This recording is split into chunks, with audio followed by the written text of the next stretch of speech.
Hello दोस्तों, आप लोगों का स्वागत है आपके अपनी चैनल मैथ्स बाय पीके यादव पर। आज हम 11वीं क्लास का टोटल त्रिकोणमिति के पहले फार्मूला बताएंगे और फार्मूला बताने के बाद फिर उनका एक्सरसाइज 4.1 से एक एक करके हम बनाना स्टार्ट करेंगे। देखिए इसमें कौन कौन से फार्मूला होते हैं। इसके पहले बेसिक फार्मूला त्रिकोणमिति की बात कही जाए तो बेसिक फार्मूला जो भी होता है वो आप बेसिक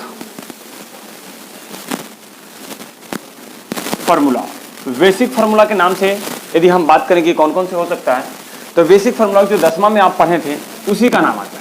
जैसे मैं आप कहें कि एक होता था साइन थीटा जिसके बारे में आप जानते हैं, फिर एक होता था यहाँ पे कॉस थीटा जिसके बारे में आप जानते हैं, और एक और होता है जिसे कहते हैं टाइन थीटा। तो टाइन थीटा इसके बारे में भी जानते हैं। अगर इसकी और आपको डीप नॉलेज चाहिए कि साइन थीटा कॉस थीटा टाइन थीटा होता क्या है और आखिर साइन थीटा कॉस थीटा, अगर कोई पूछे कि साइन थीटा कॉस थीटा क्या होता है तो आप मैं क्या बताऊंगा कि साइन थीटा क्या होता है, कॉस थीटा क्या होता है, इसके बारे में थोड़ा सा समझ लीजिए। साइन कॉस टाइन का प्रयोग आपको एक समकोण त्रिभुज के अंतर्गत 10वां वाले क्लास में 10th क्लास में आपको समझाया गया था। समकोण त्रिभुज कहने का अर्थ होता है कि जब कोई त्रिभुज का एक कोण का मान 90 डिग्री का बराबर हो जाए, जब कोई त्रिभुज के एक कोण का मान 90 डिग्री के बराबर हो जाए तो उसे ही हम लोग समकोण त्रिभुज के नाम से जानते हैं। यहाँ पे इसको ए कह देते हैं हम, यहाँ पे बी कह देते हैं, यहाँ सी कह देते हैं। 90 डिग्री के सामने वाले को बाबू अकॉर्डिंग टू 10th क्लास 10वां क्लास के अंतर्गत इसे कर्ण कहा जाएगा।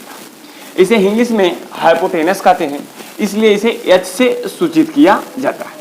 इसे एच से सूचित किया जाता है क्योंकि होता है हाइपोटेनस।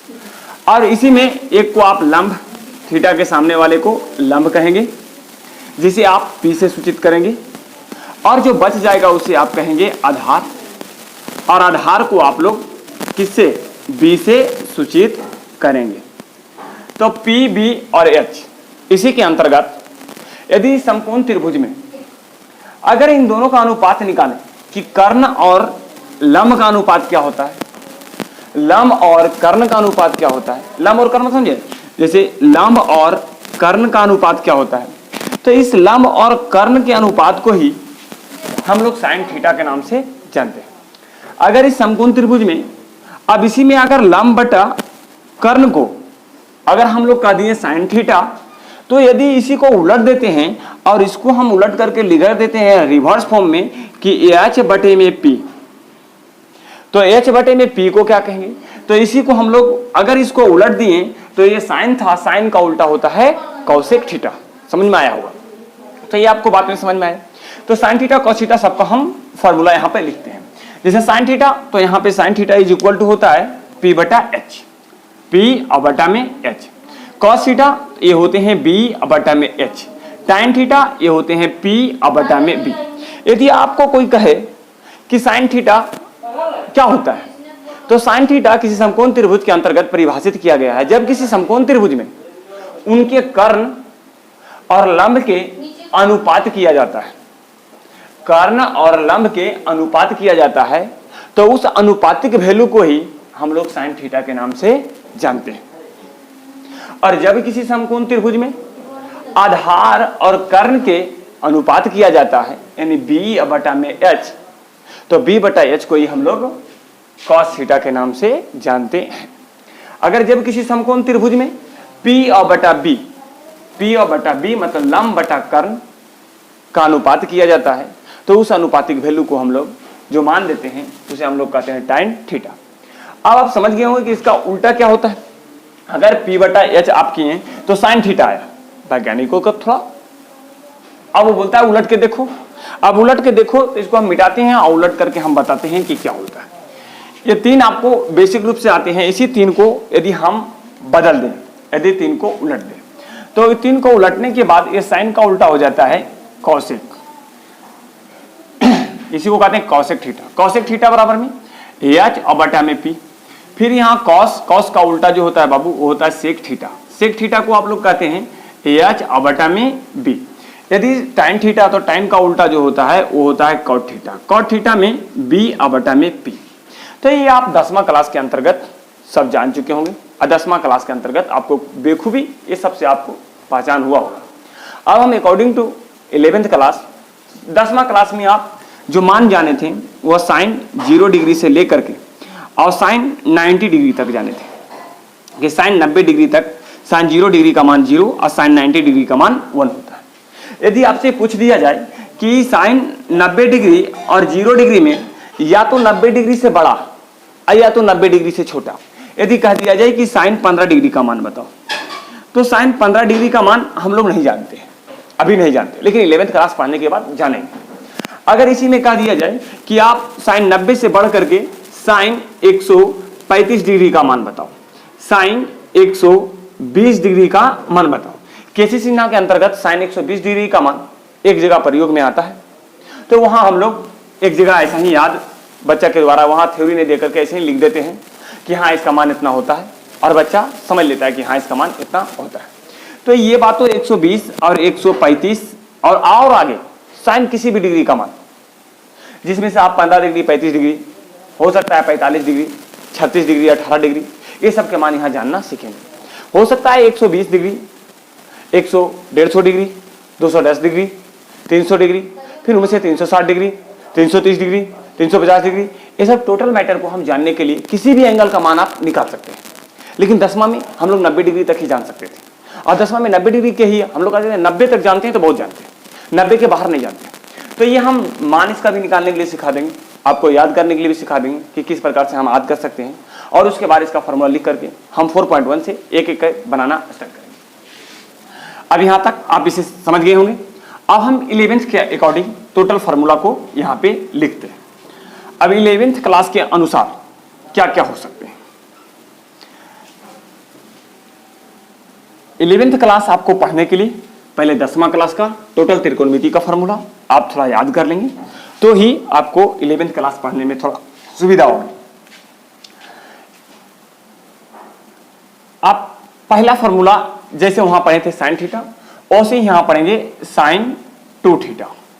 तो साइन 2 थीटा का जो फार्मूला होता है वो बाबू होता है 2 साइन थीटा और इंटू में cos theta, 2 sine theta into में कॉस थीटा। यदि इसी में आप अगला फार्मूला कहा जाए कि साइन 2 थीटा का अगला फार्मूला क्या होता है, तो साइन 2 थीटा का फार्मूला जो होता है वो होते हैं 2 टाइन थीटा बटे में 1 प्लस टाइन स्क्वायर थीटा। अब इसका दूसरी फार्मूला होता है इसी प्रकार से cos 2 थीटा का फार्मूला, तो cos 2 थीटा का फार्मूला 2 cos स्क्वायर थीटा और -1 होता है। इसका एक और फार्मूला होता है जिसको कहते हैं 1 माइनस 2 साइन स्क्वायर थीटा। इसका एक और फार्मूला होता है जिसका फार्मूला होता है cos square theta minus sine square theta. इसका एक अन्य फार्मूला होता है जिसको कहते हैं 1 माइनस टाइन स्क्वायर थीटा और बटे में 1 प्लस टाइन स्क्वायर थीटा। आपको लगेगा कि ये 4 फार्मूला होते हैं तो चारों में तो हम कंफ्यूज हो जाएंगे कि कब किसका प्रयोग करना है। आप कंफ्यूज नहीं होंगे, जिस प्रकार से आप बने हैं उसी प्रकार से बने रहिए। हम सबको धीरे धीरे करके आपको फाइनल कर देंगे कि हाँ कब किसका प्रयोग करना होता है एकदम अच्छे तरीके से। तो ये 4 फार्मूला cos 2 थीटा का ही होता है, cos 2 थीटा का ही ये चारों के चारों फार्मूला होते हैं। अब इसी के अंतर्गत जैसे ये cos में आया उसी प्रकार से tan 2 थीटा का भी फार्मूला होता है, tan 2 थीटा। अब tan 2 थीटा तो ये होते हैं 2 tan थीटा अब बटे में 1 माइनस टाइन स्क्वायर थीटा। समझ में आ गया को? इसका और फार्मूला, अब इसका फार्मूला नहीं होता है, इतना ही इसका फार्मूला होता है। अब इसके अंतर्गत यदि कहा जाए कि यदि आप बता चुके हैं कि साइन 2 थीटा का होगा तो कोसेक 2 थीटा का भी याद करना पड़ेगा, सेक 2 थीटा का भी याद करना पड़ेगा, कॉट 2 थीटा का भी याद करना पड़ेगा। तो यदि आप किताब उल्टेंगे तो वहां इन सबका टोटल का मान दिया गया है, बशर्ते सभी को याद करना नहीं है। आप आराम से यहाँ देख सकते हैं कि साइन अगर रहेगा तो उसे हम कौशिक में चेंज कर सकते हैं, कौशिक अगर रहेगा तो उसे आसानी से साइन में चेंज कर सकते हैं। जैसे मान लो कि कौशिक 2 थीटा का फॉर्मूला क्या होगा, कौशिक 2 थीटा का फॉर्मूला क्या होगा, तो कौशिक 2 थीटा को हम लिख सकते हैं कि नहीं 1 बटा साइन 2 थीटा, 1 बटा साइन 2 थीटा लिखेंगे, यहीं पर हो जाएगा 1 बटे साइन 2 थीटा का फॉर्मूला जानते हैं भाई क्या होगा 2 साइन थीटा इनटू में कॉस थीटा। एक और होता है 2 tan थीटा बटे में 1 प्लस tan स्क्वायर थीटा। तो जैसा यूज हमारा रहेगा वैसा हम यूज करने के लिए कोशिश करेंगे और वैसा हम यूज करके आपको दिखाएंगे। इसे हम फिलहाल मिटा करके अगला फॉर्मूला लिखना स्टार्ट करेंगे। आप जैसे पढ़े थे साइन थीटा p बटा h, उसी प्रकार से पढ़ें आप साइन 2 थीटा। आप पहले 10वां में थे, अब आप 11th में चलाएं, तो 11th में यदि चलाएं तो आपको 1 थीटा से 2 थीटा पढ़ने को मिला। क्या आप 12th में जाकर 3 थीटा पढ़ेंगे? नहीं, यहीं आप 3 थीटा पढ़ लेंगे। 3 थीटा में देखिए, जैसे साइन 3 थीटा का फॉर्मूला क्या होता है, तो साइन 3 थीटा का 3 sine theta minus 4 sine cube theta होता है। शायद यहां तक आपको दिखता होगा। मैं फिर से बोल दूं, साइन 3 थीटा बराबर 3 sine theta minus 4 sine cube theta. और इसी में एक और होते हैं जिसका नाम होता है कॉस 3 थीटा। तो कॉस 3 थीटा का 4 cos cube theta minus 3 cos theta, 4 cos cube theta minus 3 cos theta. इसी प्रकार से अगला अगर देखा जाए तो एक होता है टाइन 3 थीटा का। तो टाइन 3 थीटा का क्या फॉर्मूला होता है? टाइन 3 थीटा। तो होते हैं 3 टाइन थीटा माइनस टाइन क्यूब थीटा अब बटे में 1 माइनस 3 टाइन स्क्वायर थीटा। ये आपको 2 थीटा 3 थीटा टोटल का फॉर्मूला यहां पर आपसे मिल चुका है। अब वहां से आप टोटल इसको अगर एक बार स्क्रीनशॉट लेना चाहते हैं तो स्क्रीनशॉट ले लीजिए, फिर हम अगला फॉर्मूला लिख करके आपको दर्शाने का काम करते हैं।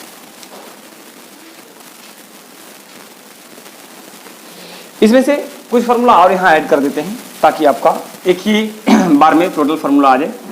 वहां पे एक और होता है जिसे आप कहते हैं साइन ए प्लस बी, साइन ए प्लस बी। तो साइन ए प्लस बी का फॉर्मूला क्या होता है? साइन ए प्लस बी का फॉर्मूला होता है sign A cos B plus cos A और साइन बी। शायद यहां तक आपको दिख रहा होगा। फिर इसी में अगर अगला फॉर्मूला देखा जाए तो साइन ए और माइनस बी का, तो साइन ए माइनस बी का जो फॉर्मूला होता है वह होता है साइन ए कॉस बी, साइन ए कॉस बी और माइनस कॉस ए और साइन बी। ठीक है। इसी में इसका एक और फॉर्मूला जो कॉस के अंतर्गत आते हैं कि कॉस ए और प्लस बी का फॉर्मूला क्या होता है। तो कॉस ए प्लस बी का फॉर्मूला जो होता है वह होते हैं cos A cos B, cos A cos B और माइनस साइन ए और साइन बी। अब इसी में से कॉस ए और माइनस बी का जो फॉर्मूला होता है कॉस ए माइनस बी का, यहां होता है बाबू cos A cos B plus sign ए और साइन बी। ओके। एक और बाबू होता है टाइन ए प्लस, हो सके यहां कंफ्यूजन आपको हो कि ए माइनस बी का फॉर्मूला होना चाहिए ई माइनस वाला कॉस ए कॉस बी और माइनस साइन ए साइन बी, और ए प्लस बी वाला का फॉर्मूला होना चाहिए ए वाला, जो कि ऐसा नहीं। ये बिल्कुल जो लिखा गया है ठीक है, यहाँ माइनस होता है तो यहाँ प्लस होता है और यहाँ प्लस होता है तो यहाँ माइनस होता है। आप अपने से फेरबदल ना करें और किताब से मिला दें। फिर यहाँ एक होते हैं टाइन ए प्लस बी।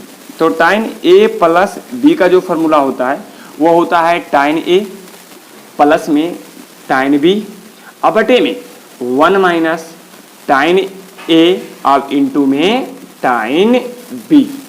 अब यदि टाइन ए माइनस बी का कहेंगे तो शायद हम इसे लिख दें टाइन ए माइनस बी में, हो सकता है नीचे ना दिखे तो हम यहीं पर आपको समझा देते हैं कि टाइन ए माइनस बी में यहाँ सिर्फ माइनस आ जाएगा। जैसे कि यदि यहाँ आपको लिखा जाए कि टाइन ए और माइनस बी का फॉर्मूला, तो हो जाएगा टाइन ए और माइनस टाइन बी और बटे में 1 प्लस टाइन ए और इंटू में टाइन बी। ओके। यहाँ लिखा गया है टाइन ए माइनस बी का फॉर्मूला टाइन ए माइनस टाइन बी बटे में 1 प्लस टाइन ए इंटू टाइन बी। अब इस सारा फॉर्मूला को इसे प्लस वाला फॉर्मूला के नाम से जानते हैं, कंपाउंड एंगल मतलब जुड़ा हुआ एंगल। इस एंगल के नाम से आप साइन ए प्लस बी यानी साइन ए कॉस बी और plus cos A sine B. फिर यहाँ साइन ए माइनस बी तो साइन ए कॉस बी और minus cos A sine B. फिर कॉस ए प्लस बी तो cos A cos B minus sign A sine B. यदि कहा जाए कॉस ए माइनस बी तो cos A cos B plus sign A sine B. और यहाँ पे टाइन ए प्लस बी का फॉर्मूला टाइन ए प्लस टाइन बी और बटे में 1 माइनस टाइन ए इंटू टाइन बी। यदि कहा जाए टाइन ए माइनस बी का फॉर्मूला तो टाइन ए माइनस टाइन बी बटे 1 प्लस टाइन ए इंटू टाइन बी। ये टोटल इतने फार्मूला होते हैं और इसके अंतर्गत हम सी डी फार्मूला फिर और जितना भी फार्मूला होगा उसको हम लिखने का काम करते हैं।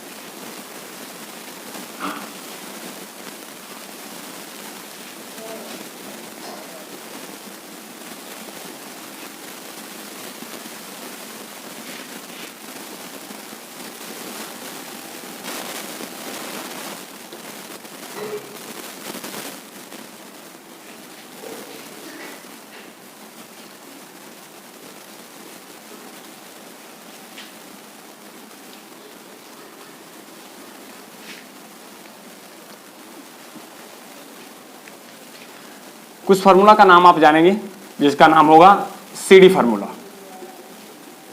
CD formula. अब CD फार्मूला क्या होता है? CD फार्मूला बेसिकली 3 प्रकार से आएगा। जैसे एक आपका हो सकता है साइन C और प्लस में साइन D। तो ऐसे C और D होने के कारण ही CD फार्मूला के नाम से जानते हैं, sine C plus sine D। तो sine C plus sine D, इसका एक फार्मूला और आएगा कि साइन C और माइनस साइन D। एक इसमें और आएगा जिसमें आएगा कॉस C और प्लस में कॉस D। और इसमें एक और आएगा जिसको आप कहेंगे कॉस C और माइनस कॉस D। इतना ही फॉर्मूला आएगा। अब इसके अंतर्गत आप देखिए sine C plus sine D बराबर क्या होता है? तो sine C plus sine D, तो 2 साइन C और प्लस D और बटा में 2 और कॉस C और माइनस D और बटा में 2। अब यहां से sine C minus sine D, तो आप sine C minus sine D में 2 कॉस C प्लस D बटा 2 और फिर यहाँ साइन C माइनस D बटा 2, साइन C या माइनस D बटा 2। अब इसमें cos C plus cos D में तो 2 कॉस C प्लस D और बटा में 2 और कॉस C और माइनस D और बटा में 2। Cos C minus cos D में 2 कॉस C प्लस D और बटा 2, जो यहाँ कॉस नहीं होकर के बाबू साइन होगा, ये 2 साइन C प्लस D बटा 2 और साइन D और माइनस C और बटा में 2। इसी का एक फॉर्मूला और किताब लिख देता है जिसमें इस यहाँ से माइनस कॉमन करके माइनस को आगे कर लेता है और बोलता है 2 साइन C प्लस D बटा में 2 और यहाँ भी साइन C माइनस D बटा 2, C माइनस D बटा 2, यहाँ माइनस आगे लगा देता है। तो इस फार्मूला को भी जहां होगा आप यूज कर सकते हैं, जहां मन होगा इसका फार्मूला भी आप यूज कर सकते हैं। यहां तक आपको समझ में आ गया होगा। इसके बाद जो भी फार्मूला है उसे हम यहीं तक फार्मूला होगा। अब हम एक्सरसाइज बनाना स्टार्ट करेंगे। एक्सरसाइज से आप एक एक करके 4.1 से हम बनाना स्टार्ट करेंगे। 4.1 से 6 पॉइंट जहां तक होगा वहां तक हम बना करके आपको दिखाएंगे। अब हम 4.1 के लिए आपको तैयार करते हैं।